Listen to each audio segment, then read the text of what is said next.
हम कहते हैं हमें किसी धर्म में नहीं रहना है, हमको आदिवासी हैं, आदिवासी रहने दिया जाए।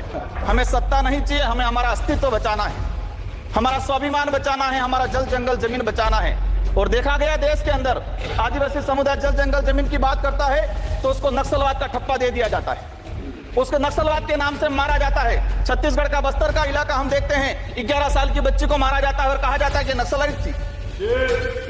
3-3, 4 साल के बच्चों को मारा जाता है, गर्भवती महिलाओं को मारा जाता है। आदिवासियों की जब भी आदिवासी समुदाय अपने हक अधिकार की बात करता है तो उसको नक्सलवाद का ठप्पा लगाया जाता है।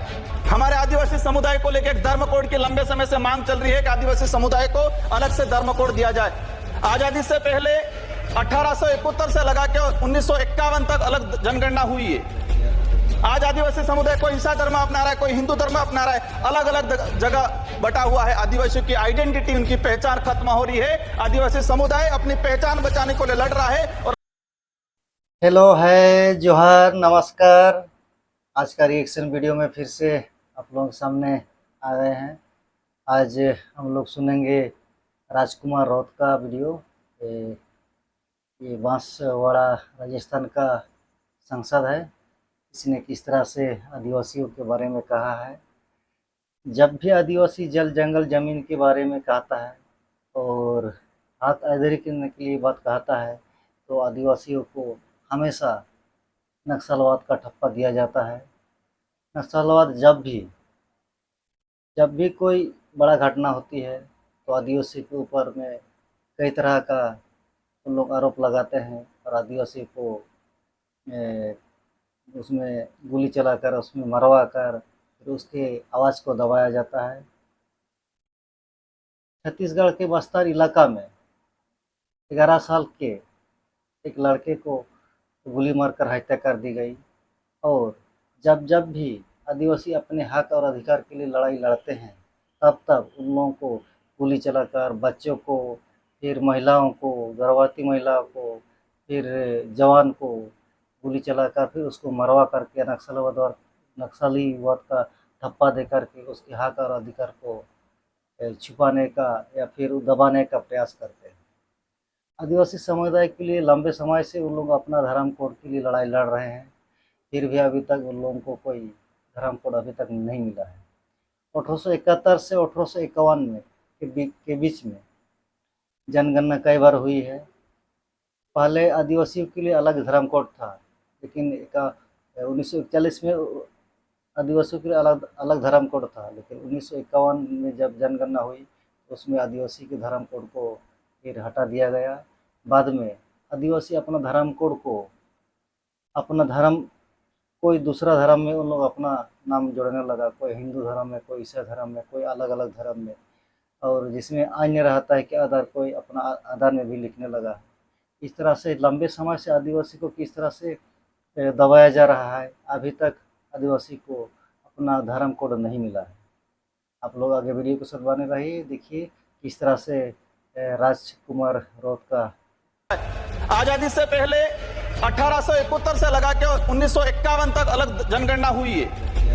आज आदिवासी समुदाय कोई ईसाई धर्म अपना रहा है, कोई हिंदू धर्म अपना रहा है, अलग अलग जगह बटा हुआ है। आदिवासियों की आइडेंटिटी, उनकी पहचान खत्म हो रही है। आदिवासी समुदाय अपनी पहचान बचाने को लड़ रहा है और लंबे समय से कह रहा है कि आदिवासियों की अलग से जनगणना कॉलम होना चाहिए, धर्म कोड होना चाहिए। देश का जब बजट आता है तो देश का युवा एक आस लगा के बैठता है कि इस बार कुछ अच्छा होगा। देश का गरीब, देश का आदिवासी, देश का एससी ये आस लगा के बैठता है कि कुछ अच्छा होगा। हमारे राजस्थान की बात करें, राजस्थान में डंका बजा रहे थे कि डबल इंजन की सरकार है, सब कुछ हो जाएगा। लेकिन केंद्र का बजट देखा, राज्य का बजट देखा, कुछ नहीं हुआ। और पूरा देश का एसटी, एससी, आदिवासी समुदाय हो, युवा हो, सब ये लग रहा है कि डबल इंजन की सरकार की दावा करने वाली इस बार का जो बजट है वो कहीं न कहीं सिर्फ बिहार का, कहीं न कहीं आंध्र प्रदेश का और सरकार बचाने का बजट साबित हुआ है। और कहीं न कहीं ये जुमलेबाज का जो बजट आया है इस बार, देश की जनता देख रही है। मैं उस लोकसभा क्षेत्र से आता हूं, बांसवाड़ा। मैं बांसवाड़ा डूंगरपुर की जनता को धन्यवाद देना चाहता हूं जिन्होंने मुझे चुन के भेजा।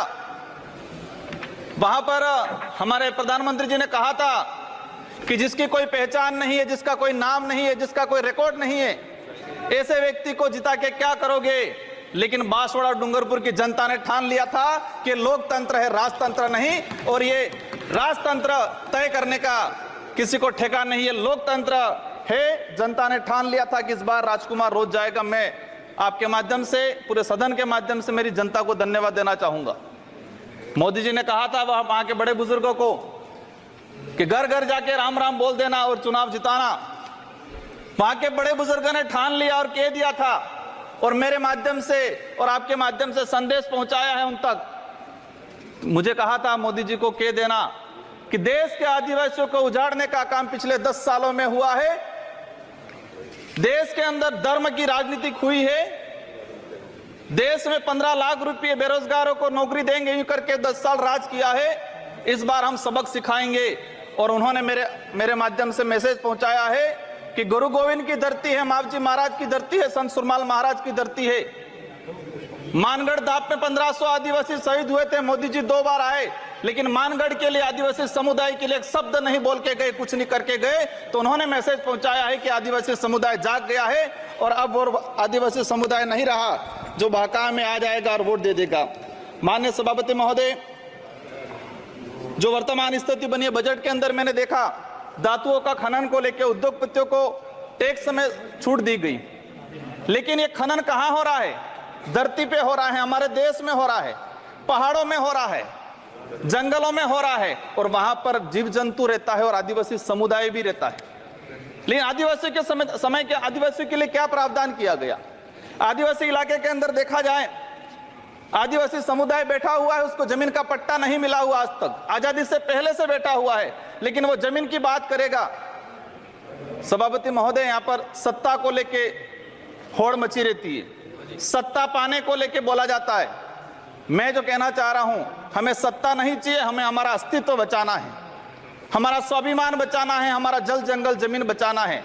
और देखा गया देश के अंदर आदिवासी समुदाय जल जंगल जमीन की बात करता है तो उसको नक्सलवाद का ठप्पा दे दिया जाता है, उसको नक्सलवाद के नाम से मारा जाता है। छत्तीसगढ़ का बस्तर का इलाका हम देखते हैं, 11 साल की बच्ची को मारा जाता है और कहा जाता है कि नक्सलाइट थी। 3-3, 4-4 साल के बच्चों को मारा जाता है, गर्भवती महिलाओं को मारा जाता है। आदिवासियों की, जब भी आदिवासी समुदाय अपने हक अधिकार की बात करता है तो उसको नक्सलवाद का ठप्पा लगाया जाता है। सभापति महोदय, आदिवासी समुदाय को या एससी समुदाय को फ्री की योजना, हम कहते हैं हमें फ्री की योजना मत दो, हमें हमारा हक दो, जल जंगल जमीन का मालिकाना हक दो। और संविधान के अंदर शेड्यूल 5 के अंदर, शेड्यूल 6 के अंदर जो रिजर्वेशन पॉलिसी लागू की है उसको धरातल पे लागू किया जाए।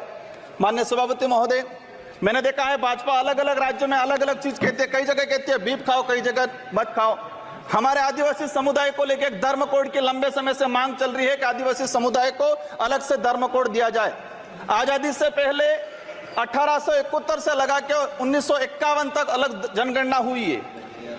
आज आदिवासी समुदाय कोई ईसाई धर्म अपना रहा है, कोई हिंदू धर्म अपना रहा है, अलग अलग जगह बटा हुआ है। आदिवासियों की आइडेंटिटी, उनकी पहचान खत्म हो रही है। आदिवासी समुदाय अपनी पहचान बचाने को लड़ रहा है और लंबे समय से कह रहा है कि आदिवासियों की अलग से जनगणना कॉलम होना चाहिए, धर्म कोड होना चाहिए। झारखंड के अंदर 11 नवंबर 2020 को झारखंड विधानसभा में प्रस्ताव पास हुआ अलग से आदिवासी धर्म कॉलम को लेके। वहां विपक्ष में भाजपा थी और भाजपा ने समर्थन दिया और कहा कि आदिवासी समुदाय धर्म व्यवस्थाओं में, भले हिंदू हो ईसाई, उसमें नहीं आता है, आदिवासियों की अलग परंपरा रीति रिवाज है, उनको धर्म कोड जारी किया जाए। लेकिन राजस्थान में अलग तरीके से माहौल बनाया जाता है। हम कहते हैं हमें किसी धर्म में नहीं रहना है, हमको आदिवासी है, आदिवासी रहने दिया जाए। माननीय सभापति महोदय, लंबे समय से देखा गया है, कहते हैं वनवासी, कोई कहता है कुछ और। हम कहते हैं हमारी जो आइडेंटिटी है, हमारा जो देखा गया है कई बार कि जो व्यवस्था बनी है उस व्यवस्था के अंदर हम कई बार कहते हैं हमें कुछ मत दो एजुकेशन को लेकर।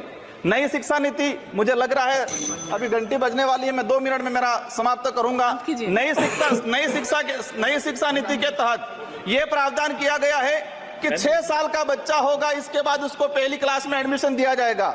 माननीय सभापति महोदय, मैं कहना चाह रहा हूं, निजीकरण को बढ़ावा देने का तरीका है ताकि प्राइवेट संस्थाएं खत्म हो, सरकारी संस्थाएं खत्म हो, प्राइवेटकरण हो, ये कहा गया है। मैं अंत में एक ही चीज कहना दोस्तों, चाहूंगा। आप लोग मेरी देखे किस तरह से राजकुमार राउत ने अपना बयानबाजी किए संसद भवन में।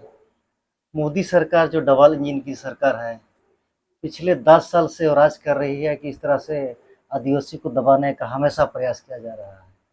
झारखंड सरकार, हेमंत सोरेन मुख्यमंत्री जो है, विधानसभा से अपना बिल पास करके सर्वधर्म कोड, एक आदिवासी कोड है, उसको राष्ट्रपति के पास भेजा, राज्यपाल के पास भेजा, उसके बाद संसद भवन में भेजा, फिर संसद भवन से उन लोग वहाँ पर पूरा जो कानून प्रक्रिया होती है उसमें से उन लोग पूरा उसको हटा दिया गया है, मतलब उसको पास नहीं कर दिया गया है। इस तरह से बीजेपी सरकार पिछले 10 साल से राज कर रही है और राज करने के साथ साथ पूरा आदिवासी को दबाने का हमेशा प्रयास किया जा रहा है।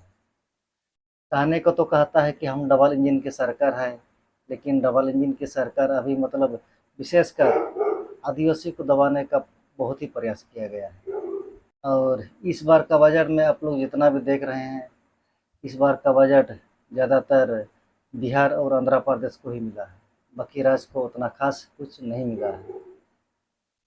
और मोदी सरकार का कि इस तरह से पिछले 10 साल से उसका अपना जवाब है कि 15 लाख हर किसी का खाता में आएगा, हर साल 2 करोड़ की नौकरी मिलेगी, लेकिन अभी तक वैसे कुछ दिन पहले योगी आदित्यनाथ जी ने कहा कि 70 लाख नौकरियां मिली है, लेकिन 70 लाख वो भी 10 साल में 70 लाख, अभी कम से कम 10 साल हो गया तो कम से कम 20 करोड़ नौकरी मिलना चाहिए। 70 लाख भी सरकारी नौकरी नहीं, उसमें 50% आपका प्राइवेट सेक्टर में उसको मिला हो, उस सबको जोड़ के उन लोग 70 लाख अभी रोजगार दिया है। दोस्तों, आज का वीडियो में इतना ही और अगले वीडियो में फिर मिलेंगे, तब तक के लिए सबको जोहार।